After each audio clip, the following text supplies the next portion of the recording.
All right, welcome back, lovers. I'm Edgar, I'm Sunny. and we are the Absolute Divine Lovers. So, over the last few weeks, we've been doing some collective reads for you around career and love and your weeks ahead. Today, we want to do a special kind of read. We want to do a collective shadow work read. Sunny, do you want to talk a little bit about shadow work? Yeah, just a very little bit. And there's probably plenty of people who do know what it is, but if you don't, shadow work is basically like what you keep to yourself or hidden or you don't share about the things that you struggle with. It could be in relationships, it could be with self image, it could be bad habits that you have, ones that maybe that you don't even want to admit to yourself just yet. Exactly. So it could be the skeletons in your closet. It could be the things that you seek to numb, right? So the things you drink over, the things you use drugs over, you eat over, like all of those things. The emotions that you have not dealt with yet is basically what it comes down to. So thinking about the collective energy, what's been going on lately, there's a lot to work on. There's a lot to think about. So let's see what we can do a little work on as a collective. The Knight of Cups. So this is a neat new deck that Sunny gifted me. It's called the Black Deck. It's really cool. I think it was supposed to be a Christmas gift.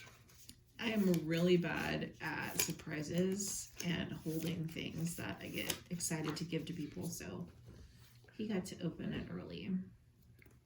Justice. Shadow work for justice.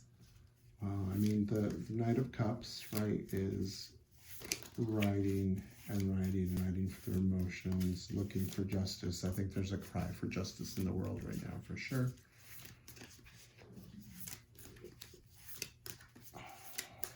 I'm getting a pain in my side as we start talking about this.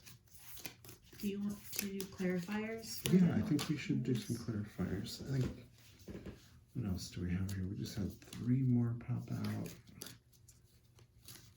So I'm going to take them all. The Knight of Wands. Just move that over.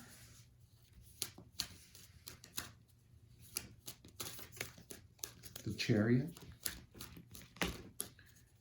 and the High Priestess. Wow. Okay.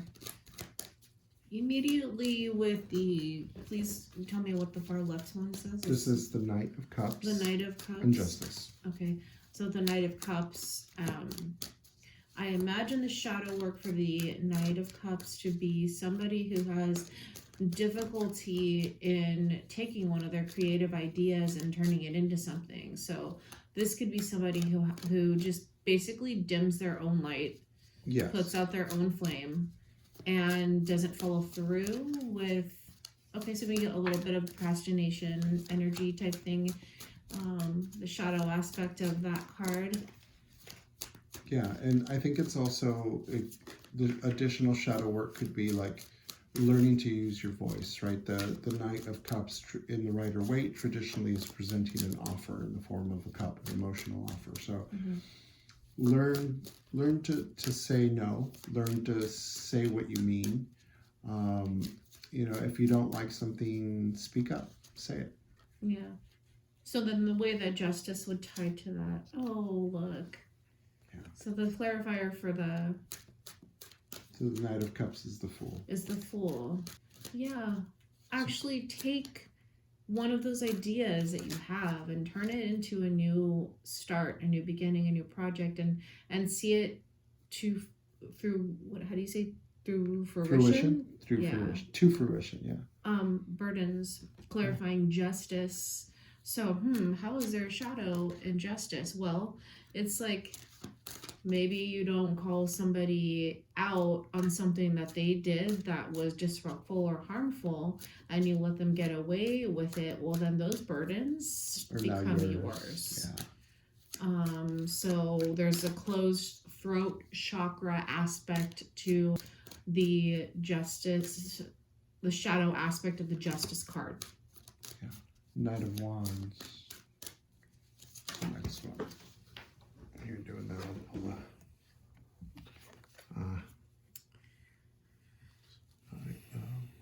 I really strongly view that as somebody who has the momentum and drive to start something, but maybe not the funds. Yeah, this is them saying like, I would totally do that, but I just don't know how I would support myself. I don't know how I would pay for that. And the shadow is like, you have to step over that hurdle of fear, because the divine, the universe, whatever you want to call it, look right there, wants to put some money in your hands. So if you trust that this is the thing that you need to do, the thing that you want to do, you need to jump into it.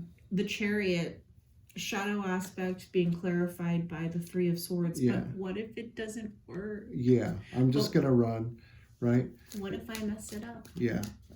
That I actually know a few people that, like, if they feel like they're going to get left behind, will get in their chariot and book it, right? Because they don't want to be the one getting left behind.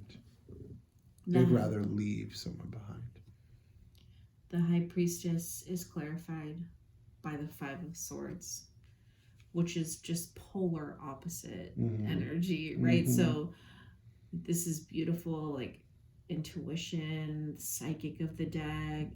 The shadow aspect of that is not using your intuition, right, and doubting yourself and gaslighting yourself into not doing what your intuition told you should have done. Yeah. Not defending yourself when you should be defending yourself. So that was a very condensed, thick read. Yeah. If you are actively doing shadow work and working on yourself, re-listen. Yeah. There's some pearls in here. We are actively doing our own shadow work as well, and thought that it would be a good thing to share, not necessarily the grimy details of our own shadow work, but encouraging you to look at yourself the way that we are reflecting on ourselves. Absolutely. And if you enjoy this video, let us know. We'll do some more. I think Sunny and I have been chatting about doing a little more formal series on shadow work. So if there is a desire from the collective, let us know. Leave us a comment, shoot us a message, give the video a like. If you're feeling shy, just give us a thumbs up, and if we get enough thumbs up, we'll know that you like it and you want more, and we'll jump into this, and maybe we can even do some shadow work together.